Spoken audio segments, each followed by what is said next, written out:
Piotr Piechowiak udowodnił dzisiaj, że jest prawdziwą bestią. Mogliśmy się spodziewać wiele, ale że wygrasz poddaniem, gratuluję. Kilka jeszcze oddechów na spokojnie dajmy, ponieważ panowie walczyli ze sobą 8 minut. Kto by się spodziewał, że to będzie w tak dobrym tempie? Jestem naprawdę bardzo zadowolony.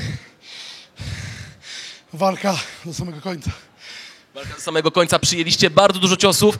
Wyglądaliście tak, jakbyście chcieli się pozabijać, bo te ciosy ważyły bardzo dużo, a wy nie reagowaliście. Jak ty to widziałeś w oktagonie? Coś tam czułem, ale nie było ciosu takiego, że mnie zamroczył.